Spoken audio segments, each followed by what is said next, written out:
Hi Earth Signs, Taurus, Virgo, and Capricorn. Welcome po sa ating channel. At ito ay inyong Daily Gabay Tarot reading for August 30, 2024. Please be reminded kung naka-resonate kayo, comment down. Kung hindi kayo naka-resonate, ibigay niyo po sa iba kasi channel reading po ito. This is for you, Taurus, Virgo, and Capricorn ngayong August 30, 2024.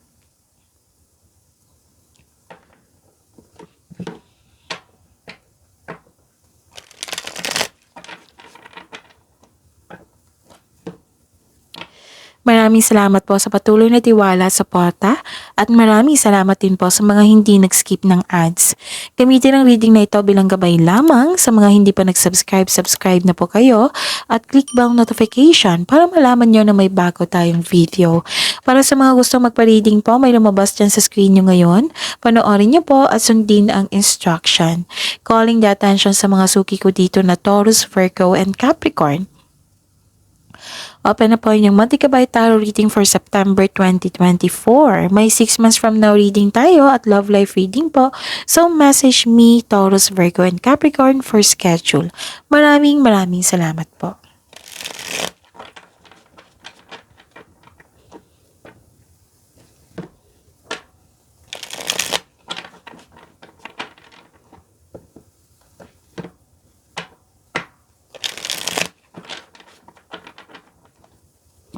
Para po ito sa inyo, Taurus, Virgo, and Capricorn ngayong August 30, 2024. Spirits Guide, mga ganap po ngayong August 30, 2024 para po kay Taurus, Virgo, and Capricorn. I need 3 cards po.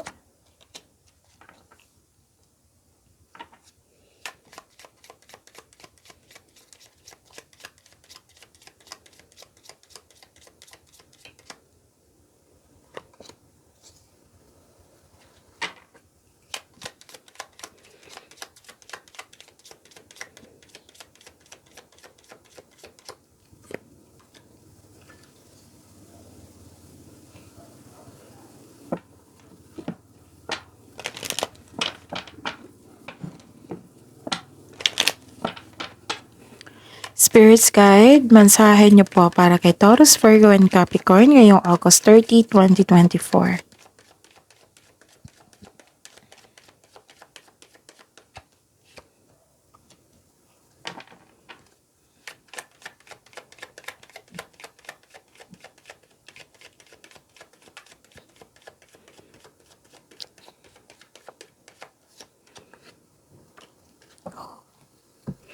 Okay, Taurus, Virgo, and Capricorn ngayong August 30, 2024. Wow, this is very good kasi nakita ko dito yung change for the better, yung success. Yes. Claim ito ha. Change for the better. This is this is good news also. Okay, may tanggap kayo ng good news tapos binigyan mo ng action or reaction agad or in-announce mo sa isang grupo ng tao at nagulat sila, na-surprise sila. Nakita ko dito yung movement. Pwedeng nag-relocate kayo. Pwedeng ideas nyo to or matagal yung plan or decision na binigyan mo ng action. Basta nagkaroon ng changes of cycle. This is nakatadhana sa inyo eh. Oo, nakatadhana to sa inyo. And may nakita ko dito pagdating ng bata, pagdating ng sanggol, nabuntis, proposal, pwedeng kasal. Okay. Nakita ko dito yung naka-receive kayo ng blessings. This is good luck and good karma.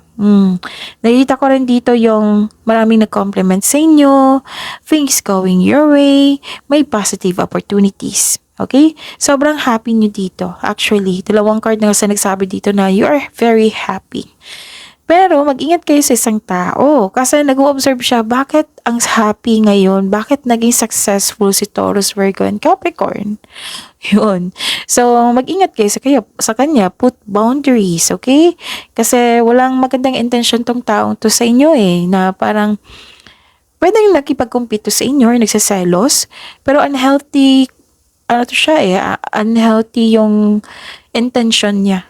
O, hindi talaga maganda. May ill intention, kumbaga.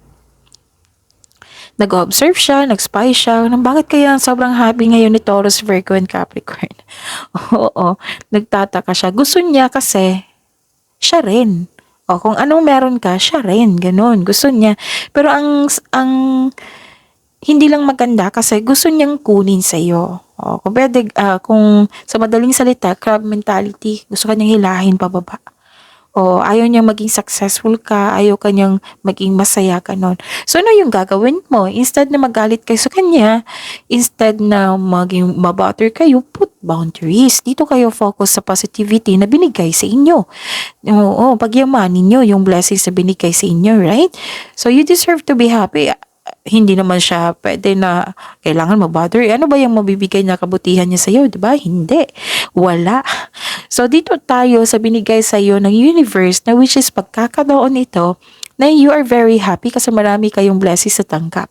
Okay? Yan yung pagyamanin nyo. Okay? Makilala mo ito kung nakikinig kayo sa inyong intuition. Makilala mo to nang dahil sa pag-uugali niya, yung mahilig magmanipula, yung against sa inyong decision. Diba, gagawa kayo ng decision, movement dito sa inyong decision or plano. Yan. Yung mahilig siyang manipula, against siya, ganon. Yun, huwag na kayong magalit kasi ang ganda-ganda ng blessings na binigay sa inyo dito. Kailangan mo nang i-workout yan pag-yamanin, okay? So this is the clarification of your card here. Expect powerful change, which is lumabas din dito. That is a repeating message. Wow. So this is emotions are running high. So you're very happy eh. Okay? Spirit's Guide, ano pa yung energy ni Taurus, Virgo, and Capricorn ngayong August 30, 2024. And the clarification of this card po. Panoorin niyo po yung last 4 days kabay tarot reading niyo ha. Like for example, napanood niyo ito ngayong August 30, 2024. Panoorin niyo po yung 29, 28, 27, 26. Kung may nakita kayo or narinig kayong repeating message like this, repeating message, kailangan niyo po iyan bigyan ng atensyon. Kung maaari po, bigyan niyo po ng solusyon at aksyon. Actually, nagpasya kayo dito. Diba sabi ko sa inyo kanina na nagpasya kayo na may movement. So, matagal mo ng desisyon, plano, or ginawan mo ng movement, yung dumating na opportunity. Pagbabago to eh. Nagpasya kayo, nanindigan kayo. Which is very good. So, I consider this is busy kayo ngayon. And, yes, this is leadership also. You want to win at all costs.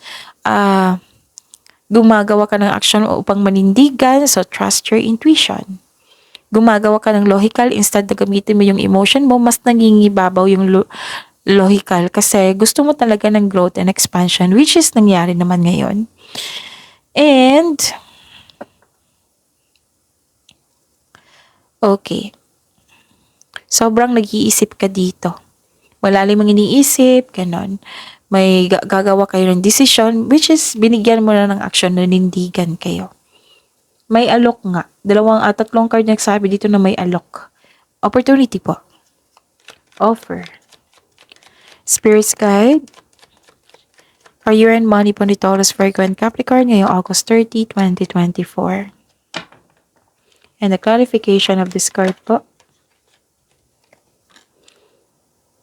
Okay. This is your career and money, ha? Okay. Nakikita ko dito. Lumabas nga siya, Taurus, Virgo, and Capricorn. Diba? Yung sabi ko sa inyo na isang tao na may ill intention sa inyo, na nag-observe, nag-spy. Kompetisyon nga. Lumabas dito yung competition or rivalry. Nagkaroon ng struggle o conflict sa workplace mo o nagkaroon ng rivalry with co-workers, ganun. Mag-ingat talaga kayo sa kanya kasi wala siyang magandang intention sa inyo. Okay? So, hindi na kailangan na makipag-away kayo sa kanya. Instead na magalit kayo sa kanya, focus kayo sa blessings, right? Okay, mag-focus sa kanya kasi may problema sa kanya, walang problema sa inyo. Oo, kalaban niya ang kanyang sarili. Kung sa totoo lang, kalaban niya ang kanyang sarili. Kasi kung hindi siya wag mo talaga siyang i-allow. Kasi mag-stop yan siya eh. Kung hindi mo siya i-allow, mag-stop yan siya. And you're healing now, you're nag-let go ka, nag-move forward ka. Tapos, wag niyo daw i-postpone yung binigay na offer or opportunity sa inyo kasi magbibigay ito ng kasaganaan sa inyo. Okay? Spirits Guide, Love Life, Self-Love, Partnership, and Romance, Taurus, Virgo, and Capricorn ngayong August 30, 2024. Yun, maraming salamat po sa patuloy na tiwala, suporta sa ating channel at maraming salamat din po sa mga hindi nag-skip ng ads. May lumabas dyan ngayon, panoorin niyo po kung gusto niyo po iyan, then follow instruction. Okay? Okay. Ang ilan sa inyo kakapasok nyo lang sa relasyon or bago lang kayong kinasal. May travel ako nakita dito or romantic trip. Yes, nakikita ko rin dito yung bagong simula, new beginnings, abundance. Wow. Sa mga single dito, may parating na love or romance para sa mga single, sa mga may relasyon sa buhay mag-asawa, nagplano kayo mag-level up sa inyong relasyon. Yun nga, romantic trip, pwedeng ikasal, pwedeng nag-propose, gano'n. So, kontento kayo sa inyong pagmamahalan. So, that's it. See you tomorrow, Taurus, Virgo, and Capricorn. Please like, subscribe, and click the button for notification para updated po kayo sa daily tarot reading natin. Maraming salamat po.